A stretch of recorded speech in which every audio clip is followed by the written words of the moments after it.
కానీ నేను పరిశ్రమ పెట్టి ఇక్కడ వనరుల్ని నాకు ఇచ్చినప్పుడు రైతులు आप लोग थोड़ा हट जाए ना, पीछे चले ఓకే హలో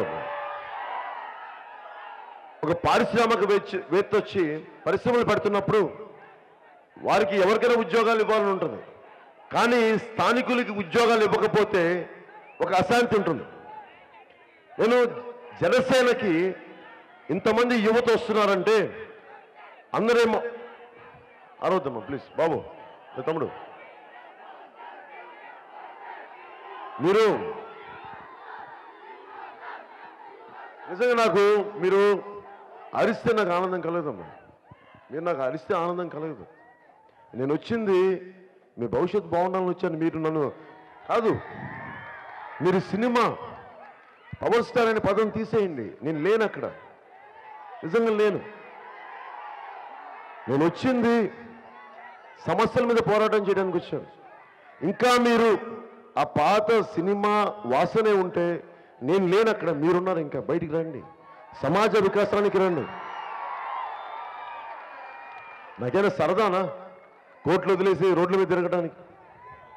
ఎందుకు వచ్చానంటే ఇంత బంగారు భవిష్యత్తు మీకు ఇవ్వాలి, మీ సమస్యల కోసం మాట్లాడాలి.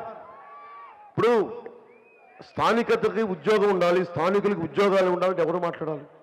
ఒకటి పంచకల రమేష్ బాబు మాట్లాడాలి, లేదంటే వైఎస్ఆర్సీపీ నాయకులు మాట్లాడాలి. వాళ్ళిద్దరు కుమ్మక్క అయిపోయి క్వారీలో ఒకళ్ళొకరు డబ్బులు పంచుకుందామని ఆలోచించే వ్యక్తులు ఉన్నప్పుడు మనకేం న్యాయం జరుగుతుంది?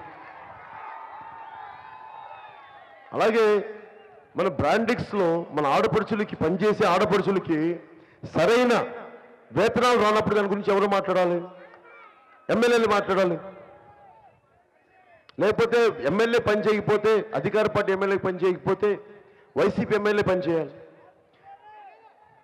అది వాళ్ళకి సిగ్గులేదో మీరు నిర్ణయించుకోండి, ఓట్ల ద్వారా నిర్ణయించుకోండి, నేను చెప్పను, అది మీరే నిర్ణయం.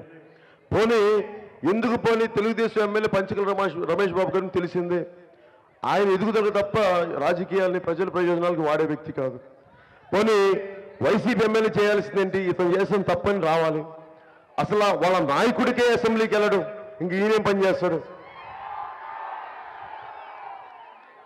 ఉదాహరణకి శ్రీకాకుళంలో మనకి తుఫాను వచ్చి అంతా నలిగిపోతుంటే ఆయన వచ్చి విజయనగరంలో చల్లగా కబుర్లు చెప్పుకుంటూ పాదయాత్రలు చేస్తూ ఉంటే, చట్టసభలకు వెళ్ళని వ్యక్తి, అసెంబ్లీలకు వెళ్ళని వ్యక్తి మన సమస్యలు ఏం చేస్తారు? మన అనకాపల్లి అచ్యుతాపురంలో ఇంతమంది చచ్చిపోతూ ఉంటే రోడ్ల యాక్సిడెంట్లో పట్టించుకోకపోతే ఎవరు పట్టించుకుంటారు? పాపం సుందరపు విజయ్ కుమార్ గంట సేపు మోకాళ్ళ మీద నుంచొని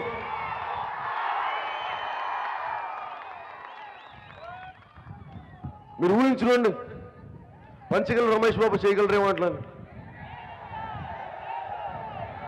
ఇప్పుడు రాజకీయం అంటే రెండు వ్యక్తుల మధ్యలో అయిపోయింది. ఇది రాయలసీమలో ఎలా ఉందంటే, మనకు కూడా ఇక్కడ అదే ఉండాలి, ఇక్కడ 50-50 నాకు తెలియదు, కానీ రాయలసీమలో 60-40 అంటారు. అధికారంలో ఉండేవాళ్ళకి 60% అంటారు ఆదాయం కాంట్రాక్ట్లు, 40% ప్రతిపక్షానికి అంటారు. జనసేన లేకపోతే యలమంచిలో సుందరపు విజయ్ కుమార్ అనేవారు రేపు పొద్దున ఎమ్మెల్యేగా రాకపోతే వీళ్ళ దోపిడీ నిరంతరం కొనసాగుతూ ఉంటుంది. Bejwara channel ke wishing them all the very best and hope you guys see success. If you like this video, please subscribe to their channel. Andarki namaskaram, na page Manara Chopra. If you like the video, please subscribe to Bejwara Media. Hi everybody, you're watching Bejwara Media. Congratulations and all the best.